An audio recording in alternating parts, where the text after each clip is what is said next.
Selamat pagi, selamat bertemu kembali dengan saya. Apa kabar anak-anak saya semua? Kiranya dalam keadaan sehat ya, dalam naungan Tuhan Yang Maha Esa. Kita berdoa agar situasi kita pada saat ini dapat berlalu ya. Masa-masa pandemi COVID sekarang sangat menghambat pertemuan kita, tapi itu pun tidak mengurangi bagaimana semangat kita untuk belajar menimba ilmu walaupun melalui media ya, media online, media komunikasi WA ataupun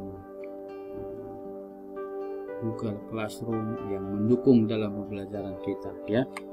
Saya yakin, percaya kita semua akan dalam keadaan sehat untuk mengikuti pembelajaran kita. Ya, pada kesempatan ini kita akan mempelajari tentang persamaan dan fungsi kuadrat ya. Untuk anak-anak Bapak yang sudah kelas 9. Pada kesempatan ini kita akan belajar berdua ya, persamaan kuadrat. Nanti hari-hari berikutnya ke depan kita akan mempelajari fungsi kuadratnya ya. Jadi apa itu fungsi kuadrat? Persamaan kuadrat. Ini bentuk umumnya. AX kuadrat tambah BX tambah C sama dengan 0. Ini adalah nilai A, nilai B, nilai C disebut koefisien ya. Sedangkan X kuadrat, X dan X ini adalah variabel. Nah, ini sudah pernah kita pelajari pada materi aljabar. Tapi ada syaratnya. Supaya ini bisa menjadi persamaan kuadrat, hanya tidak boleh 0 ya. Tidak boleh 0. Berarti negatif boleh, 1 boleh, kecuali 0 ya. Ini dia konstanta, ini konstanta ya. ABC pada persamaan ini disebut koefisien. Ini nilai koefisien yang saya sebutkan tadi. Ini variabel A ini adalah X kuadrat, variabelnya B adalah X, C tidak memiliki variabel, makanya disebut dengan konstanta ya. Nah, ini contoh persamaan kuadrat. 3x kuadrat kurang 7x kurang plus 5 ini ya, harusnya kurang ini, sama dengan 0. Nanti kita perbaiki. X kuadrat kurang 9 sama dengan 0. 2x kali x kurang 7 sama dengan 0. Ini contoh masih ya, bentuk contohnya. Akar persamaan kuadrat dari A x kuadrat tambah bx tambah c sama dengan 0 adalah nilai x yang memenuhi persamaan tersebut. Nah, berapa nilai x nya itu nanti misalnya kita ketahui nanti nilai a, b, c, nilai x nya dan x kuadrat ini, apakah bisa nanti mencari akar-akarnya sehingga nilai ini dengan ini sama ya. Ada 3 cara untuk menentukan akar persamaan kuadrat, yaitu memfaktorkan melengkapi kuadrat sempurna dan rumus kuadratik atau disebut dengan rumus ABC. Nah, ini dia rumus ABC. Nah, ya, ini dia rumus ABC. Nanti kita pelajari. Kita pelajari dulu yang memfaktorkan nanti. Nah, ini kelanjutannya yang rumus ABC tadi. Nilai X1, X2. Kalau nilai X1, X2 ini ditambahkan, maka hasilnya nanti min B per A. Yang mana itu? Nah, ini dia. Berapa nanti di sini kalau dibagikan B per A, negatif A, hasilnya nanti ini. Atau ini kalau ditambah hasilnya ini, kalau dikali hasilnya ini. Maksudnya kita pahami dulu ya. lebih lanjut. Ini hanya sebagai pengantar sementara ya, biar lebih paham. Ini nanti untuk grafik dari fungsi kodratnya ya, fungsinya.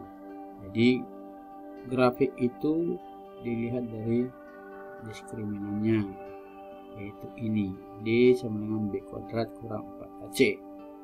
Maka untuk D lebih kecil sama dengan atau lebih besar dari 0, maka akar-akarnya nanti akan berbeda. Dia akan menunjukkan arah kemana grafiknya itu. Dia akan nanti bisa jadi berbentuk parabola ya, tapi nanti kita pelajari. Langsung aja kita lihat dulu untuk pemfaktorannya. Kita lihat contoh soalnya. Nah ini X kali X tambah 2. Nah, kenapa saya sebut kali? Dari kelas 7 sudah saya jelaskan kalau tanda kurung itu bisa disebut juga dengan kali. Berarti ini kali ini, berarti sistemnya pakai sifat perkaliannya distributif. X kali X, setelah itu tambah X kali 2, hasilnya X kali X tadi X kuadrat, X kali 2 2X. Kita lihat contoh yang kedua. Ya rasanya mudah ya, sifat perkalian distributif, mengalihkan ke yang ke dalam dengan satu-satu. Nah ini bisa kita lakukan X tambah 1 tambah kali X tambah 4. Nah ya, bisa kita gunakan dengan menggunakan ini, cara ini. Caranya bagaimana? Bagaimana caranya?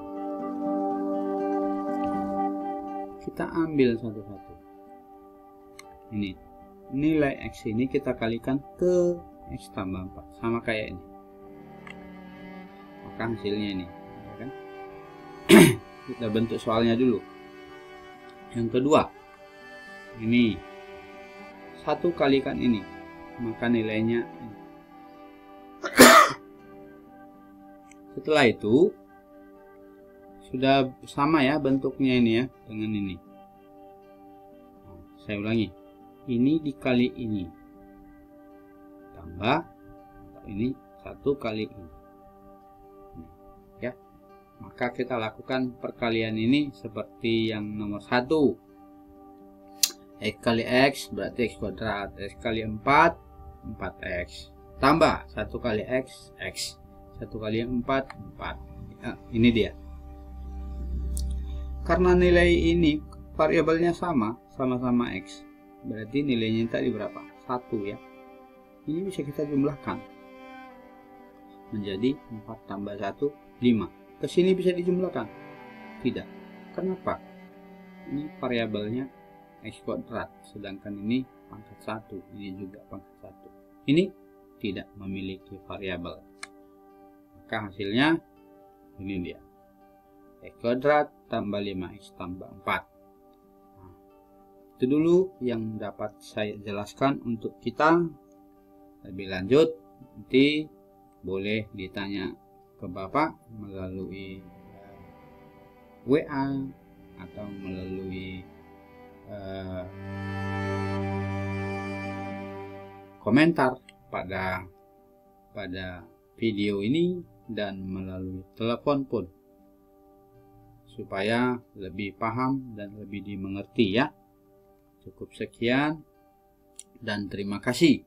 Nah, silakan dipelajari buku BSE ya sebagai pendukung belajarnya. Salam sehat, senantiasa jaga kesehatan ya, ikuti protokol kesehatan, selalu jaga jarak, pakai masker ya. Demikianlah pertemuan kita untuk pada hari ini. Semoga kita dalam keadaan sehat, bisa bertemu di hari-hari yang akan datang. Saya ucapkan banyak terima kasih untuk kita.